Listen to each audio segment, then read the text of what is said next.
Sup, brothers? Today we are here to talk about what would have happened at the end of Red Dead Redemption 2 regarding Bill Williamson. Now, this is my personal opinion on what happened to Bill while Epilogue was going on and while we were in the beginning of Red Dead Redemption 1.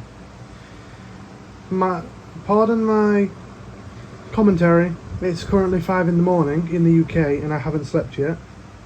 But anyway, let's get into it. So Bill, of course, he was always an idiot. He always was.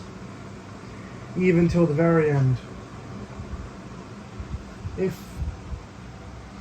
John had went with Bill, if Bill had went with John, things would have turned out a lot differently. But we can fast forward through the entirety of the Red Dead Redemption 2 story because we already know what happens with Bill. So, when he aims his gun at Arthur, he doesn't really aim it at John. Now that's saying something. Even at the end, Bill didn't want to aim his gun at John. He still recognises him as a brother. Same with Arthur. You ready, John? But when Bill aimed his guns, there was no going back. At that point, Bill had to run. He ran away with Javier, with the rest of the gang, and then eventually Dutch told them all to run their own ways. They did.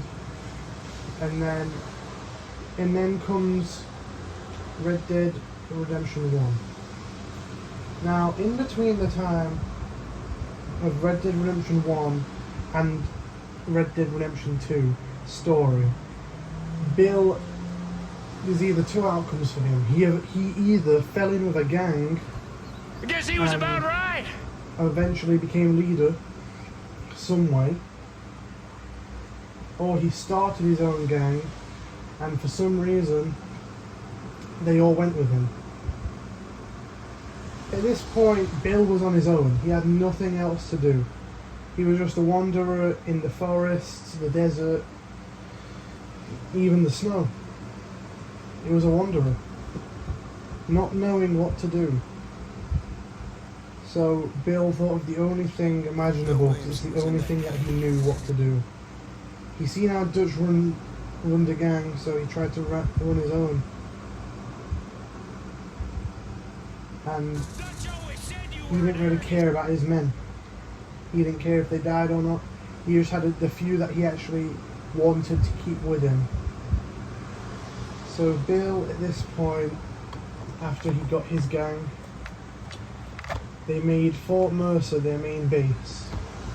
Fort Mercer isn't a bad choice. It's heavily guarded, meaning the walls and the gates. It's got good vantage points. It's a pretty good base. So Bill, at this point, thought, this looks like a good spot, I'll call this home. And he did for a very long time. Bill called Fort Mercer home. For a very, very, very long time, Bill stayed at Fort Mercer. While Bill was at Fort Mercer, he had to think about what his next move was every other second. He had to think what his next move was. He had to think what to do to not get caught. He actually had to use his brain. This hurt him for the first few months. He didn't know what to do. Then he went back to think how Dutch used to act towards the end, and he started acting more like Dutch towards the end. So, at that point, Bill tried to do whatever it could to get money to try and go to some other place other than America. He never succeeded. For years and years this went on. And by this time, Epilogue had already come and passed. This was 1910. While 1910 was happening, Bill was thinking about contacting an old friend. So he found contact with Javier Escuela. They talked for a while, and Javier said, "If you ever need anything, brother, come and find me." Bill, of course, said sure, because he's an idiot.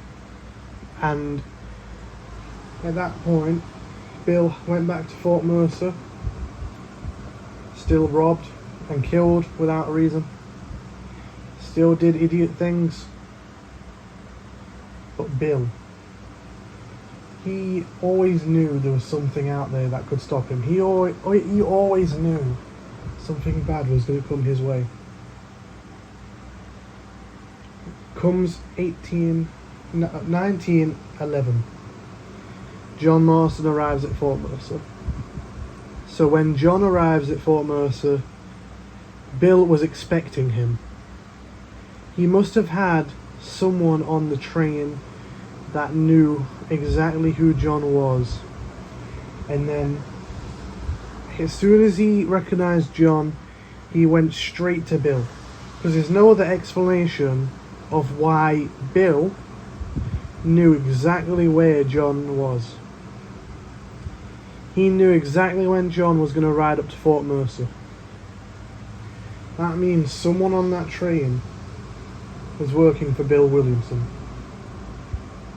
Williamson didn't really have a choice but to stand out there waiting for John. As soon as he seen John, he knew at that point that he had to make a decision. Shoot his brother or let him shoot him. Bill chose neither. Being the idiot he is, he pointed away his rifle and said his speech. In the end, John nearly killed Bill. One of Bill's men killed John. At this point, Bill thought it was over. Bill thought John had died. Of course, again, being an idiot, he left John's body out there. And then, of course, you know what happens to his body next. So, the next day when Bill woke up, he went to the front of Fort Mercer to see that John's body had been moved. People was trying to save him. At this point, Bill got worried. He thought, what am I going to do? How am I going to do this? And then he thought, there's a possibility that John died. There's a big possibility that they tried to save him, but he died. So Bill really did nothing. And then when he was on the ridge, when he seen Marshall, John, all the lawmen that was with him, at that point, Bill decided to open fire. Most of his men got killed, and then he made it back to Fort Mercer. After Bill made it back to Fort Mercer, he had to start packing. So that's exactly what he did. He started packing everything up, he grabbed everything he needed, and he had to go see his old friend again, Javier Escuela.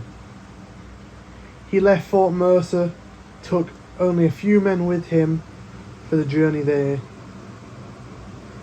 and his other men stayed at Fort Mercer to delay John, but one of his men ratted him out.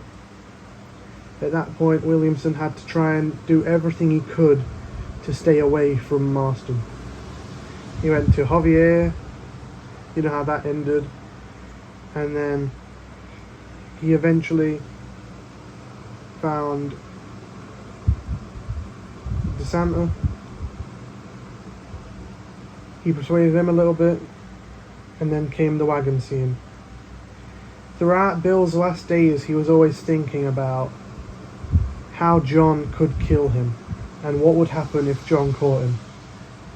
And in the end, he couldn't even think about what would have happened if he didn't pull out that gun and try and shoot John. He couldn't have imagined a life in jail